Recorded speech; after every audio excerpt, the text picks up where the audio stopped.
నమస్తే అన్న. నమస్తే అన్న. ఏం పేరు? ఇప్పుడు శ్రీనివాసం. ఏం చేస్తుంటారు? 10,000 ఉన్నది ఎక్కడ? సరైకాడ పటంచూరు. ప్రాపర్ పటంచూరు. ఎట్లుంది మరి బిజినెస్ ఎట్లుంది? డల్ ఉందన్న. ఇప్పుడు టీఆర్ఎస్ లో ఉన్నప్పుడు బాగా నడిచింది. ఇప్పుడు డల్ ఉంది. ఎట్లా మీకేం నష్టమైంది? ఇప్పుడు అంటే డబ్బులు లేవు కదా. అప్పుడు బాగా ప్రజల దగ్గర డబ్బులు ఉండే. ఇప్పుడు వాళ్ళ దగ్గర డబ్బులు లేవు. అప్పుడు రియల్ ఎస్టేట్ పడిపోయింది. ఏం బిజినెస్ లేవు. అప్పుడు చాలా బాగుండే బిజినెస్ బాగా నడిచి ఇప్పుడు ఏం నడుస్తలేవు. మళ్ళీ టీఆర్ఎస్ వస్తుంది. ఎందుకు టీఆర్ఎస్? అప్పుడు పథకాలు అవి బాగా ఉండే. ఇప్పుడు అన్ని పథకాలు తీసేసారు కదా. ఒకటి ఫ్రీ బస్ ఒకటే నడుస్తుంది. మిగతా అన్ని ఏం లేవు. కానీ అన్ని పథకాలు ఇస్తున్నారట. మళ్ళీ 10 ఏళ్ళు నేనే ముఖ్యమంత్రి అంటున్నారు రేవంత్ రెడ్డి. కాదు, అది కాదు. 117 సీట్లతో గెలుస్తారట. కాదు, ఇక్కడైతే టీఆర్ఎస్ ఉంది. కాంగ్రెస్ ఏం లేదు ఇక్కడ. ఎవరు ఎమ్మెల్యే ఎవరు ఇక్కడ? గూడెం మైపాల్ రెడ్డి. కార్పొరేటర్ ఏమో Mettukumar Yadav corporator. Next corporator TRS ఉంటది. ఎమ్మెల్యే కూడా టీఆర్ఎస్ ఉంటది. అంటే గవర్నమెంట్ కాంగ్రెస్ ఉంది కదా అన్న. ఇక్కడైతే టీఆర్ఎస్ ఉంది. వేరే దగ్గర అయితే చెప్పలేము మేము.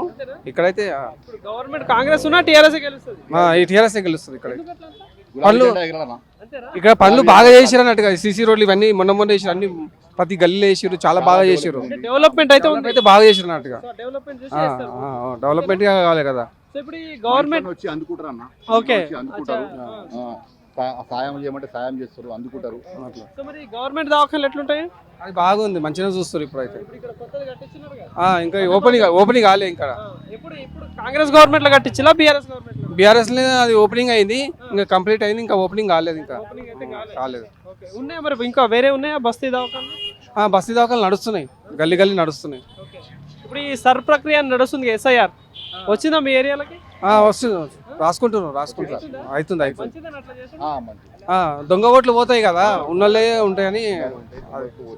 కరెక్టే. అది మోడీ చేసేది కరెక్టే. అది మరి సార్ తెలంగాణలో నెక్స్ట్ టార్గెట్ బీజేపీ అంటా ఉన్నారు. బీజేపీ మాది నెక్స్ట్. ఇక్కడ తెలంగాణ ఏం లేదన్న. వేరే దగ్గర ఉంది కానీ ఇక్కడ లేదు. టీఆర్ఎస్ వస్తుంది మళ్ళీ పక్క 100%. మొత్తం నాయకులు కూడా టీఆర్ఎస్ లో ఉన్నారు. కాంగ్రెస్ తక్కువ ఉన్నారు. అంటే ఇప్పుడు తెలంగాణ రాష్ట్రంలో మళ్ళీ ముఖ్యమంత్రి ఎవరైతే బాగుంటారు? కేసీఆర్ అయితేనే కరెక్ట్ ఉంటుంది. కేసీఆర్ నెంబర్ 1. కానీ కేసీఆర్ ఏం చేయలేదు, అంత అప్పులు చేసిపోయింది అంటున్నాడు. మరి